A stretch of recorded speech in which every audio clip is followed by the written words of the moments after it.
जिंदाबाद। बाबा अम्बेडकर अमर रहेंगे, बाबा अम्बेडकर अमर रहेंगे। खुदीराम बोस जिंदाबाद, वीर भगत सिंह जिंदाबाद। भ्रष्टाचार आज के धरना में हमें यहाँ आमंत्रित किए हैं। सबसे पहले आज की धरना करो या मरो 72 घंटे की धरना। आखिर ये धरना क्यों करनी पड़ रही है और धरना का जो अध्यक्षता कर रहे हैं बैजनाथ राम जी, देवंती जी, इनको उनकी अध्यक्षता में आज हमें कुछ बोलने के लिए मौका मिला है और हम अपने दल भीम आर्मी संगठन के साथ बेगूसराय के जिला अध्यक्ष के होने के नाते आज का धरना का पूरे टीम के साथ मैं समर्थन करता हूं। ये आंदोलन आज 72 घंटे के लिए जो जारी की गई है, अगर 72 घंटे तक शासन प्रशासन इस धरना के माध्यम से हमारी मांग को नहीं सुनते हैं, उस पर कार्रवाई नहीं करते हैं, तो इससे बड़ा और उग्र आंदोलन बहुत जल्द जिला मुख्यालय में किया जाएगा। ये मेरा आह्वान है। सबसे पहले आज की बैठक के लिए आज 11 अगस्त को दिन चुना गया। आज 11 अगस्त को भारत के शहीद सपूत खुदीराम बोस जी का शहादत दिवस है। सबसे पहले कुछ बोलने से पहले हम नम्र आंखों से उन्हें श्रद्धा सुमन अर्पित करते हैं। वो ऐसे जवान देश के बेटा थे कि मात्र 18 वर्ष की उम्र में फांसी को चूमना पसंद किया था। उस समय अंग्रेजी शासन काल थी, देश गुलाम था, बंगाल के निवासी थे, लेकिन बंगाल के जो जज हिटलरशाही के रूप में दलित शोषित के बीच में जो भारतवासी के बीच अन्याय कर रहे थे, अपने न्यायिक फरमान के द्वारा आज वही परिस्थिति मंझौल के अंदर है। आज उसी दिन को चुना गया है, तो सबसे पहले संतोष सर को धन्यवाद देते हैं। और इस धरना का जो उद्घोष किए हैं और आयोजन कर रहे हैं संयोजक है जो संघर्ष समिति के द्वारा, आज उस संघर्ष समिति को भीम आर्मी संगठन तन मन धन से समर्थन देती है और इस मांग को अंजाम तक पहुंचाने का काम करेगी। तो सबसे पहले मैं बता दूं कि 11 अगस्त को खुदीराम बोस के साथ अभी सर ने बताया, व्याख्या क्या पूरी कहानी। मैंने भी यहां आने से पहले रात में इनकी जीवनी को पढ़ा, देखा। 3 दिसंबर 1889 को इनका जन्म हुआ था बंगाल में और 11 अगस्त 1908 को शहादत मिली थी अंग्रेजों के फरमान के द्वारा। और जो जज साहब इनको फांसी की सजा सुनाए थे, उस 2 बात को वाक्य को रखना चाहेंगे।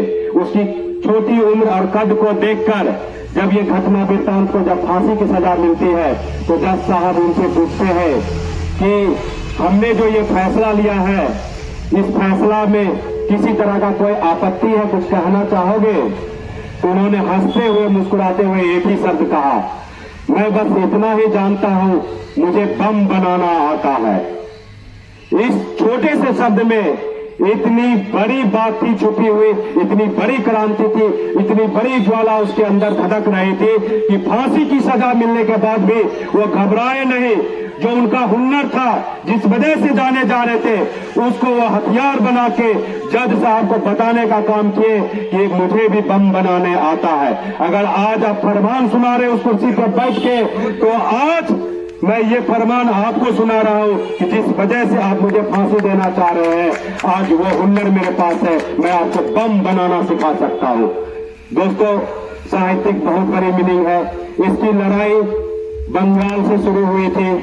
18 वर्ष की उम्र में उन्होंने मात्र 13 साल की उम्र में देश के गतिविधियों को देखकर देश के आजादी के लिए वो ललक उनके अंदर पैदा हुआ। और जिस जज को जो दलित शोषित के लिए जो जुर्म अत्याचार का फरमान जारी करते थे, उनके विरोध में उनका मोर्चा खोला और उनके मोर्चा को उनके अरविंदो घोष जैसे नेतृत्व करते थे, उनके साथ जाके काम किए। और इनके इतने संघर्ष से, अत्याचार से परेशान होके ब्रिटिश गवर्नर को बंगाल से बदली करके मुजफ्फरपुर लाने का काम किया था। और मुजफ्फरपुर जब आ गए थे तो वहां से आने के बाद उनको बंगाल छोड़ के उसका पीछा नहीं छोड़े, उनके पीछा करते हुए अपने दोस्त के साथ यहाँ मुजफ्फरपुर आए थे। और मुजफ्फरपुर के उस समय महतो जमींदार के यहाँ रुक के उनके दिनचर्या को पता करते थे, कितने बजे वो कोर्ट के परिसर में जाते हैं, कितने बजे वो मीटिंग अटेंड करते हैं, कैसे हम उसको पीछा करके उसके हत्या को अंजाम दिया जा सके गुप्त रूप से। वो एक साधारण सा एक बीमारी बन के रहने का काम किए थे। वो त्याग था देश के प्रति, और उनके त्याग के करते करते जब एक दिन की बात है 8 अगस्त की, तो 8 अगस्त को रात के मीटिंग के बाद गुप्त रूप से संध्या का समय को चयन किया कि संध्या के समय में हम अटैक करके आसानी से भाग सकते, गुमनाम होकर मुझे कोई पहचानेंगे भी नहीं। और बिहारी नाम रख के दोनों छुप के मुजफ्फरपुर में रहे और उनका पीछा किया थे। लेकिन किसी कारणवश जो सूचना थी वो गलत साबित हुई और उसमें वो जो जज थे वो नहीं थे, उनके अलावा दूसरे व्यक्ति की मौत होती है। और वो दौड़ते दौड़ते दोनों दोस्त दो रास्ते से प्रफुल्ल चंद और खुदीराम बोस भागते हैं, और भागते भागते एक स्टेशन पे पहुंचते हैं जो आज के डेट में मुजफ्फरपुर में स्थित है, खुदीराम बोस स्टेशन। और वहीं पे हाथ पे वो पानी पीने के लिए इशारा करते चाय दुकान पे, और वहां कुछ पुलिसकर्मी खड़े थे अंग्रेज के, और उनको वो संदिग्ध हालत में देख के उसको ऐसा लगा कि जरूर कोई भी ये संदिग्ध व्यक्ति है, उससे नाम पूछताछ करने लगे।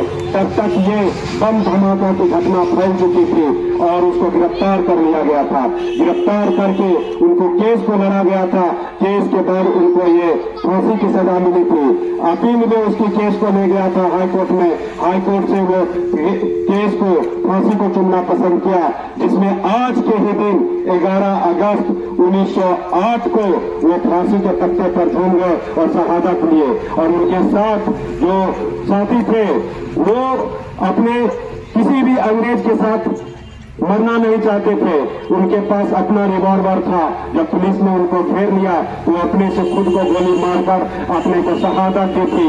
ये उनकी कुर्बानी थी आज के दिन के लिए। इसलिए चंद शब्द आज के ये भारत के सपूत हमारे वीर जो आजादी के क्रांति के लिए शहीद हुए, उनको मैं नमन करके आज के विषय वस्तु पे आता हूँ।